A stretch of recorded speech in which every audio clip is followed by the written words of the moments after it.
In chapter 10, we're going to get our nice clean DAO that we wrote in the previous chapter up and running. To do that, we'll need to understand what a data source is. It is standard Java, but you might not have met it before, so I'll give you an overview. The real reason for using a data source is to allow us to plug in production quality connection pools. So again, an overview of what they are and how to use them in Spring. As we're getting a little more serious now, we're going to have to be careful to clean up our resources properly. So a little more Spring theory will give us the very useful init and destroy methods. So here's the code as we left it at the end of the previous chapter. And we're currently still using our old book DAO, which is this horrible JDBC implementation. Now, I want to bring into play my new DAO implementation that we wrote in the previous chapter. So I'm going to go into the XML wiring, and if I just remind myself of the name of our classes, we've got the horrid JDBC implementation that we're now getting rid of, but I'm replacing it for the new one, which I called Book DAO Cleaner JDBC implementation. Now, I'm being a bit silly by calling it Cleaner JDBC implementation. You probably wouldn't use a class name like that on a real project, but I'm just emphasizing the role and purpose of this particular class.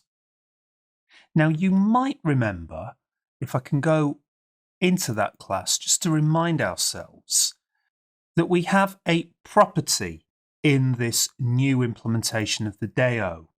And that property is being injected through the constructor. Yeah, and there it is. We need to inject this JDBC template into the constructor. And you'll remember from the previous chapter that this is the helper object that we're using to clean up the DAO code really quite beautifully. All of these DAO methods are just single lines of code. So we need to do that in the XML. Now, this template isn't really a DAO and it's certainly not a service bean. So I'm going to create a new little area in the XML, and I'm going to call this area templates, because we might be doing a few more templates later on in the course. So we need to create a bean and give it an ID, and we can call it anything we wish. So I'm going to go for JDBC template.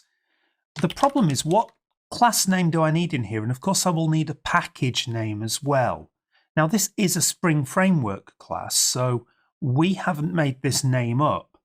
Now, I don't carry these class names around in my head. Of course, I'm going to tell you what the class name is in a minute, but I want to encourage you on this course to get used to working with the Spring documentation.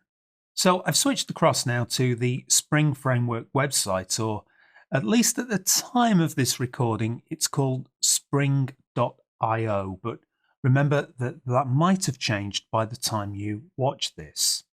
And of course, there's masses of information about the Spring Framework on this site. At the time of recording, we go through the docs link, and the project you're looking for on this list is the Spring Framework, of course. And we're looking here at the API for, well, you'll need to choose the correct version, but just at the time I'm recording this course, the current version is 4.0.1. As long as you choose a recent version, you should be okay. And there are pretty much literally thousands of classes in the Spring Framework. I know that the class I'm looking for is called the JDBC template, so I'll do a Control F in my browser and just type in JDBC template, and that jumps me straight to the Java docs for this class. So the first thing I need to know is the name of the package from which it comes, and that's right here. So I'm going to copy that into the development environment. So the class is going to be that package followed by JDBC template. But the real reason we're using this documentation page is we're going to need to find out what properties the JDBC template needs. Now, there are two ways you can do that. First of all, you could scroll down and have a look on the All Methods tab, and you can look for any methods starting with the word set. So for example, we have a method here called setFetchSize. So this is a property that we can configure in the XML wiring. If I click through to that link, it's talking about that this is important if you want to process large result sets. If you set it to a high value, it will increase the processing speed at the cost of memory consumption, blah, blah, blah, blah, blah. And it really is blah because the point is the default has already been set and the default is 0. So actually, we don't have to set the fetch size. And if you have a good read of this documentation, if you're interested, you'll find that all of the set methods have good defaults. I'm going for the set query timeout here. The default is 0. So most of the properties in this class have a default already set, but there is one property that is absolutely required and we will always need to set it. And for that reason, the Spring team have made this property be injected through the constructor. If we have a look at this version of the constructor here, it's telling us that it requires a property of type data source. So Spring is effectively telling us here that we need to create an object of type data source and we need to inject it into the template. Now, if I follow the link here to the data source, I don't know if you've come across this data source before, but it is a part of standard Java and not the Spring framework. Have a look at the package name here. You can see it's a standard Java package. Now, the idea of this data source is that it's a kind of wrapper class. It only really has one single interesting method, and that method is called getConnection. It is overloaded for a username and password as well. Now, the idea is that any class that implements this interface is that that class is capable of returning you a database connection using some kind of strategy. And usually on server-based applications, the strategy in use is some kind of a connection pool. We'll talk about connection pools later. Now, the problem with the data source interface, and it's really the thing that makes people think that this interface is a complicated interface, is that there are no implementing classes of data source in the standard Java library. So it's kind of on its own useless. The idea of this data source, the reason why Sun originally put this interface into Java, is that their intention was, and if I put a highlighter on this phrase here, their intention was that vendors, probably database vendors, would implement this interface. So if we wanted to use a data source in our application, we might go off to, I don't know, a company like Oracle and buy a data source implementation from them. Now, I'll talk about that shortly, but don't worry, you're not going to need to go to Oracle to buy a data source. And that's because since Spring 2.5, there's a class in the Spring framework called the Simple Driver Data Source. Let me just find that using my usual Control F in the browser. Here it is here. So here we have the Simple Driver Data Source class, and crucially, have a look here, it implements the data source interface. Now, this is a very basic class. It's just really for testing or development or just getting up and running with your application. And the reason it's not production standard is what will happen is every time we work with the simple driver data source, every time we perform a database operation, this class will go and acquire a brand new database connection. So let's be clear about this. This is a terrible thing to do on a real application. It's going to perform horribly. Opening a database connection is a very slow operation. So you don't want to be doing that every time you make a call to the database. And they're giving advice here on what we could use instead, and I'll come back onto that later in this course. So why is this class here? Well, as I say, it's intended for testing your code when you're developing. It's a really quick and dirty way of making sure your application's up and running, the wiring's working, and so on. And then once your code is working, we'll be able to change the implementation of the data source without needing to change any of the code for something a bit more production quality. And of course, I'm going to do that very soon on the course. But I don't know if you know what connection pools are, so I'd rather leave those until a little later. It looks like we can use this simple driver data source as a quick way of getting started. Now we'll need to work out what properties are required for this simple driver data source. I must admit, being honest, that one of the problems with the Spring API docs is that it can be a little awkward to work out what properties are required. I can see, for instance, there are two set methods here. They both appear to be relating to the driver. But actually there are several more methods inherited from superclasses, such as set connection properties, set password, set URL and username.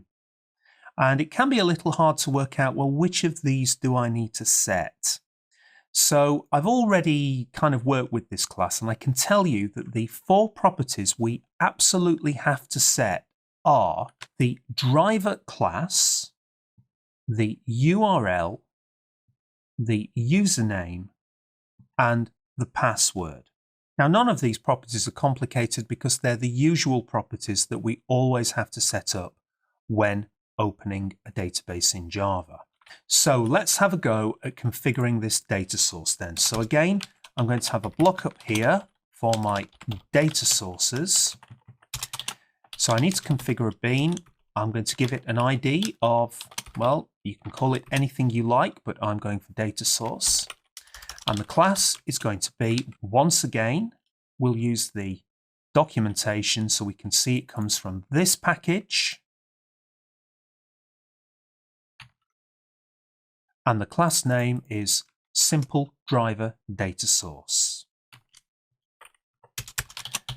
Now, as I mentioned on the caption, we've got 4 properties that we need to set. The first of them is called driver class. Now, again, I'm having to assume your previous knowledge here. If you've worked with JDBC extensively, you'll know that you always need a driver class in order to connect to that database. If you need guidance here, you can look back to our old version of this DAO, the horrible JDBC implementation, and in there we have the driver name and the database URL. So for the driver name, we just need to copy this string here and to pop that into the value for that property. And then the next property name is the URL, which once again we can borrow from our old implementation. It's that long string there.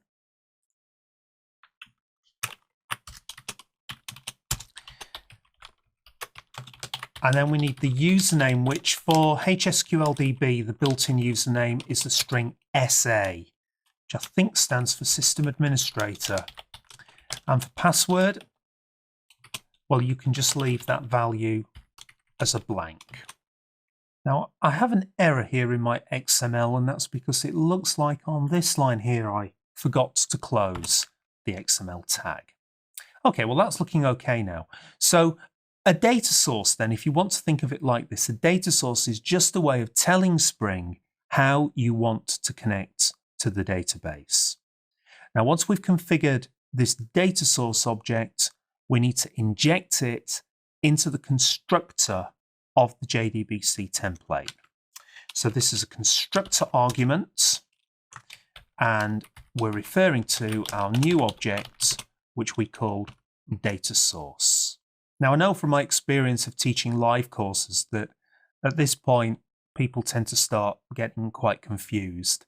And it's certainly true that we've now configured an awful lot of beans, and it can be very easy to lose sight of what's happening. So I'm going to stop for a moment and recap what we've done so far.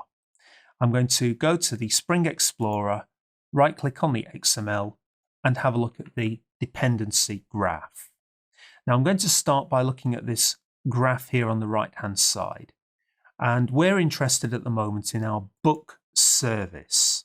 Now that is now the production standard book service implementation, which you know from the previous chapter is calling a production standard DAO.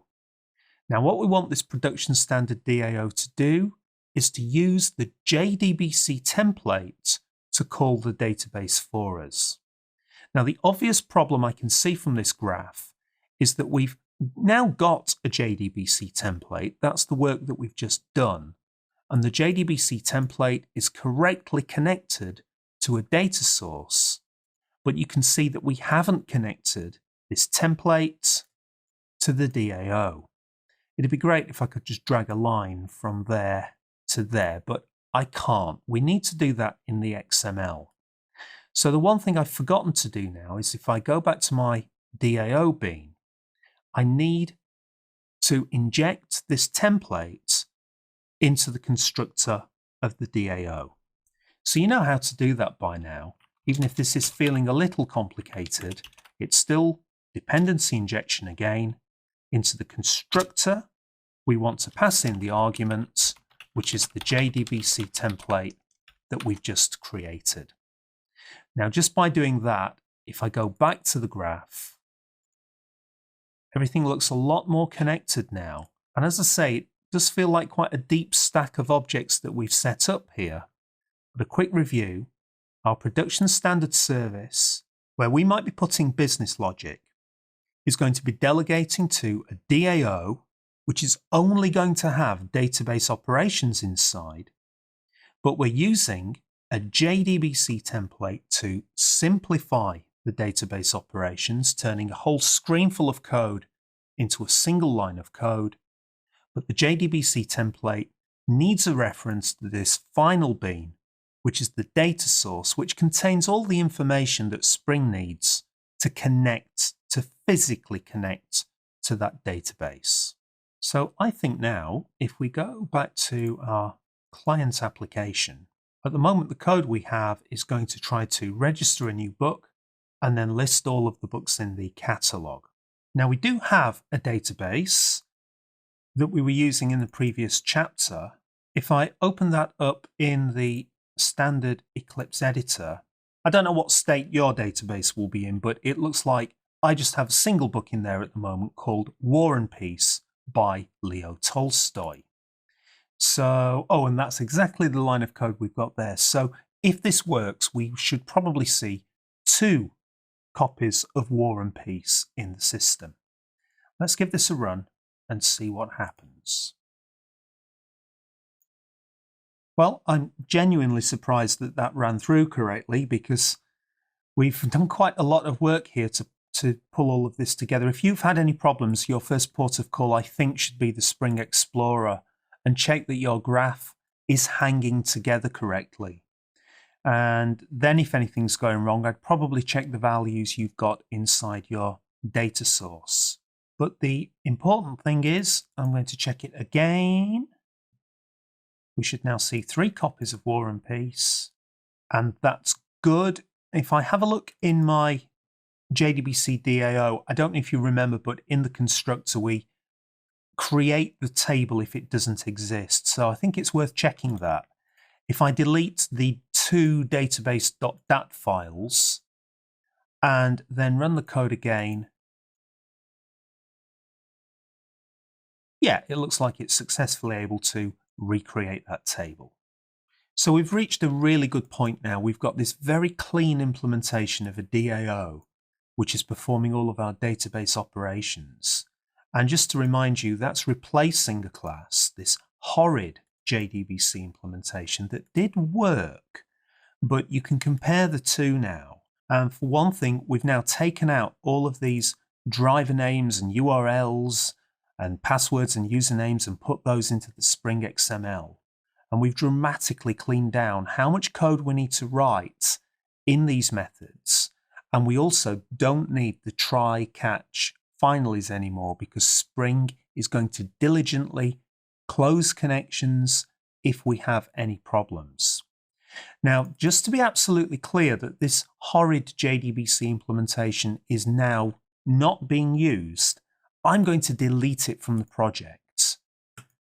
Now, I didn't do that on the first edition of the course, but I think that caused a bit of a problem with some viewers. They kind of weren't sure which one was actually being in use. But now that I've deleted that horrible implementation, I can now prove by running the client again that, well, our code is still running, so clearly it's using this nice, clean, modern version of the DAO.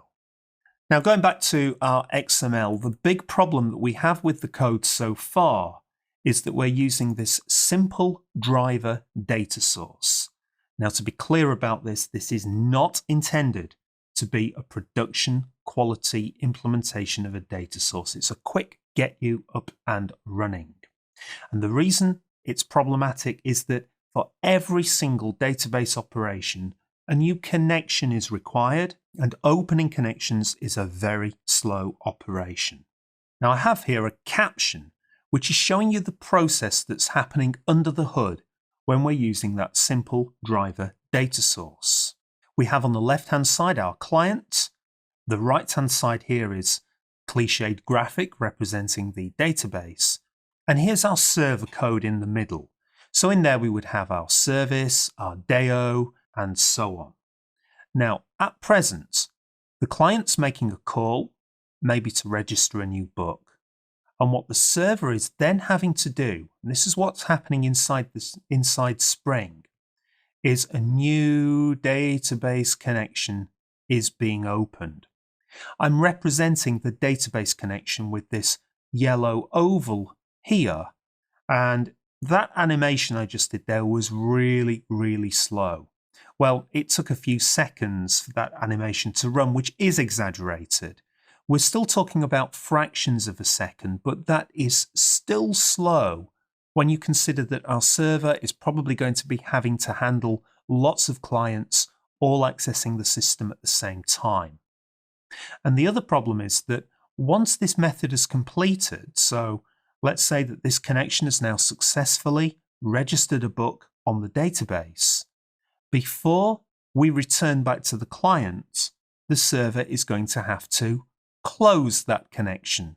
So I'm doing another slow animation there, and only when that's happened did the server return back to the client. So that whole process was very, very slow. Production systems will typically use some kind of connection pool.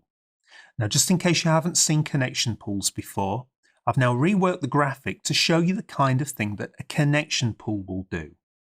So a connection pool is something that we install onto our server. And what will happen is when we start the server up, the server will automatically create or acquire several database connections. Now, I have on the graphic here 5 of those yellow ovals. On a real connection pool, we could configure that to be as many connections as we think we need. Now remember, the server's only just starting up. We haven't even done anything yet, but the server has gone ahead and sort of preemptively, in advance, opened those database connections. Now that process was slow. It was kind of like 5 times slower than the opening we had on the previous caption. In fact, let me run that animation again. This is really slow, but that's only happening when the server starts up. We don't mind that being slow, because now when a client comes along, and again we'll go for the client is going to register a new book, the client makes that call to the server, but now the server, because we've installed this connection pool, what the connection pool will do is, instead of opening a new connection, I'm sure you can guess now, it will just find any of those 5 connections that is currently not being used, and it will kind of, if you like, connect the client to that free connection. It hasn't had to open it, it's just had to borrow that connection from the pool, which is a relatively fast process. So now we have a database connection, the database operation can be performed, and the next speed up is, now that we've finished with that connection, we're not going to close it, we're going to leave it open in the pool. So the server can very quickly return back to the client. This connection is now still open and can be used to service future requests. So all of that magic was done by this software that we put on the server called a connection pool. Now, a connection pool is quite sophisticated because it has to be careful to make sure that only one client at a time can access any particular database connection, but that's one of the requirements that we have of connection pool software. Now, in the first few years of Java, a problem was that the only connection pools you could get were expensive commercial products that you could only buy from vendors. But soon the open source world produced a few different implementations of connection pools. And wonderfully, to stay consistent with the Java library, all of the implementations, or at least all of the popular implementations in Java, use the same data source interface that we saw earlier. So that you're familiar with the names, here are a few of the open source implementations of connection pools that are available at the time of this recording. The first one is called DBCP and comes from the Apache project. We also have one called C3PO. The C must stand for connection and the P stand for pool. Obviously, that's a Star Wars reference. There's one called Proxool, and the other big one would be the Tomcat connection pool. Now, on this course, we're going to use DBCP, but I hope you're getting the flavour of this by now. All of these 4 products implement the same interface, so you can switch from one to the other by just downloading a new jar file, then changing the class name that you're using in the Spring XML. Then you would find out from the reference manual of your new connection pool provider what properties it's going to need, and then you would add those into the Spring XML. Now, I must be careful here. Since we recorded the first edition of this course, there have been complaints in the Java community that DBCP doesn't perform particularly well, and it is a rather old product, and a lot of people don't think it's of a very high quality. So I'm using it here on this course just to stay consistent with the first edition of the course. But, having said that, DBCP is used by hundreds, maybe thousands of projects around the world. In fact, we at Virtual Pair Programmers do use it on our database on the Virtual Pair Programmers website. Now, one of the things I know about DBCP is that its default properties are really bad. So you need to give it good values. Now, I won't be worrying about that here on the course because it will work with the defaults, but I have written a blog post at the URL you can see here, talking about the properties, the values that we use on our live Virtual Pair Programmers website. So check out that post if you're interested. In our lib directory, we've always had this jar file here called commons dbcp. As long as you have that jar file together with this commons pool jar file, then you effectively have a connection pool ready and available in your project. What we need to do now is to use this connection pool by configuring it in our XML. So this is where we configured the simple driver data source earlier. All we have to do here is to change this class name and to switch it for the class name provided by the DBCP projects. Now, of course, we need to find out what that class name is. To do that, you really need a little bit of knowledge about the DBCP project. So off camera, I've already gone to the commons.apache.org website, and I found here the Java doc for DBCP. And I can tell you that the class that implements a connection pool in DBCP is called the basic data source, which isn't really a very nice class name, to be honest. It doesn't really suggest what it's doing. Let me be clear about this. The basic data source is really a connection pool. And you can read the Java docs if you're interested. I think the important thing is it's telling us here that we configure this connection pool via properties. And that means we can configure this in the Spring XML. The first thing I'll do is copy the package name and transfer that into the class here. And then I need the class name, and Spring now knows it needs to instantiate an instance of that connection pool. The next thing we need to do are to configure the properties. Now, can you see, if we have a look on the left-hand side here, I am getting an error in the Spring IDE. And that's probably because on this connection pool, there isn't a property called driver class. And we can check that by scrolling down to the method summary, and we're looking for the set methods. Can you see here? Their method is called set driver class name.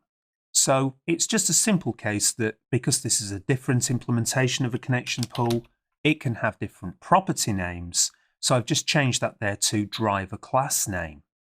But we're actually quite lucky now. It's a coincidence, really, that the basic data source also has a property called URL, username and password, exactly as the Spring version did. So in fact, we can leave those three properties in place. Now, these four properties are enough to make the basic data source work.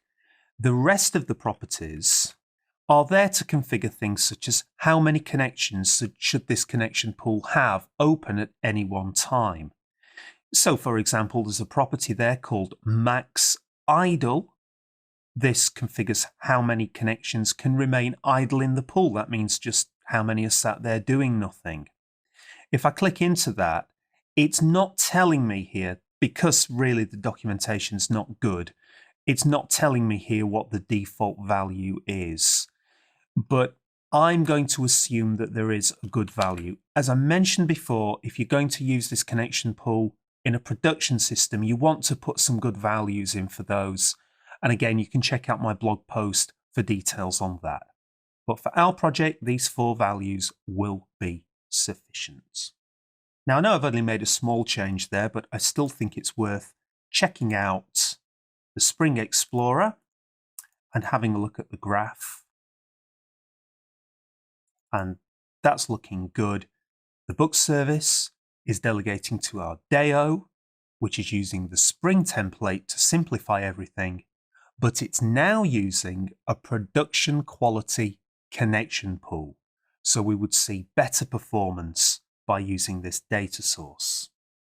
Now I'm going to run the client again, and I think just to be safe, I've just refreshed the project there so that I can see my two database files, and I'm going to delete them.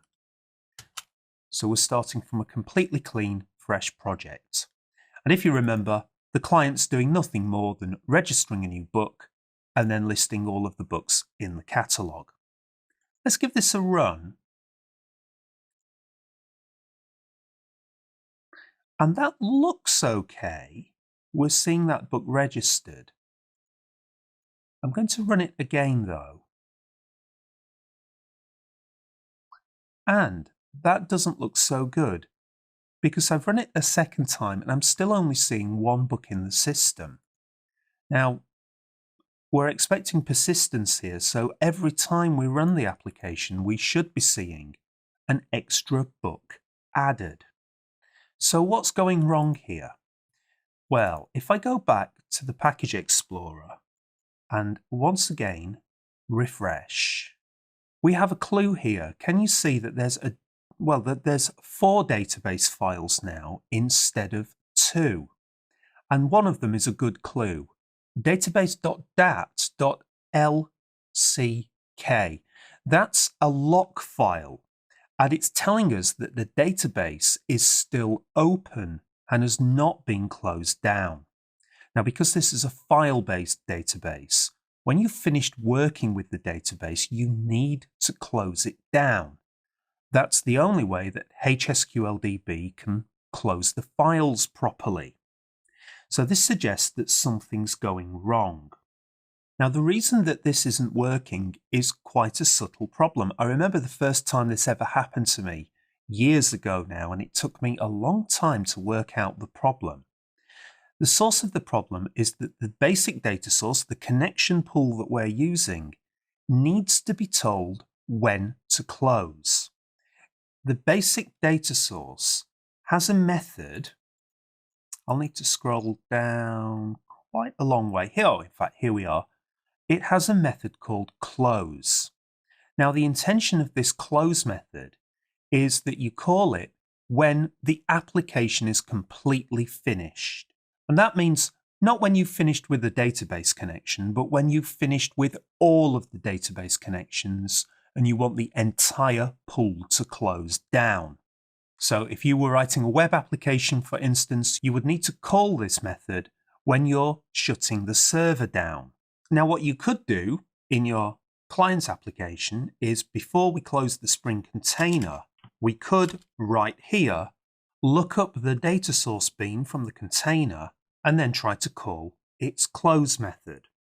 Well, I think that's going to be a little bit laborious, and we would have to remember to do it at the end of every application that we wrote. But I have a better suggestion. It would be nice if we could get the close method to be called automatically by Spring when we close Spring down.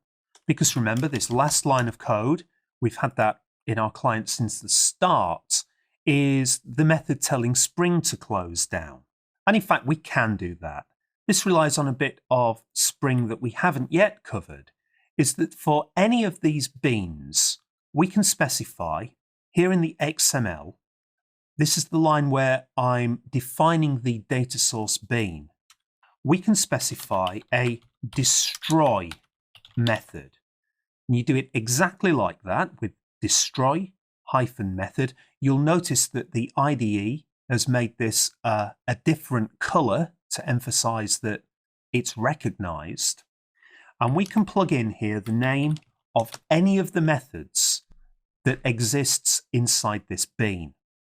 And the deal with that is, when we call close on the container, Spring will make sure that this method is coincidentally also called close, is called on the data source. You don't often need to use this, but in some circumstances, when Spring is closing down, you do want some kind of cleanup to take place.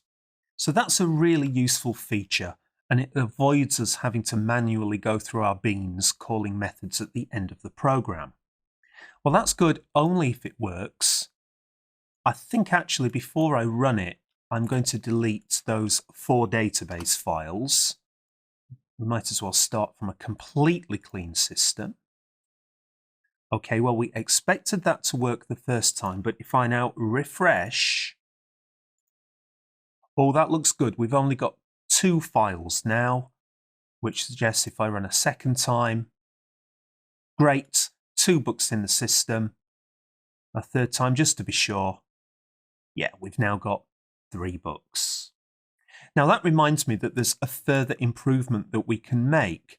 Do you remember that in our database access objects, in the constructor, and this is where we're injecting the template, as soon as we've injected that template, I've put in a try catch block. And the idea there is that we'll try to create the table, but if that fails, we'll assume the table already exists. Well, this works, but it's perhaps not perfectly elegant.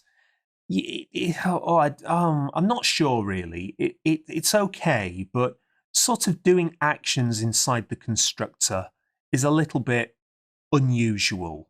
In the constructor, we really just want to be setting properties. It would be much cleaner if I could cut that code out and place it in, it could be a public or a private method, but a regular method called create tables. I'll just paste that code in. In Eclipse, you can do Control A to select all the code and Control I to re-indent all of the code.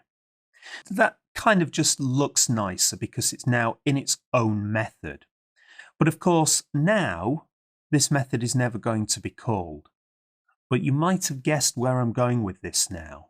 If I go to the XML file, you know that we have a destroy method that Spring automatically calls when Spring is finishing, but we're also able to do the reverse. As we're working here on the book DAO, if I go into the book DAO definition, I can also supply an init method.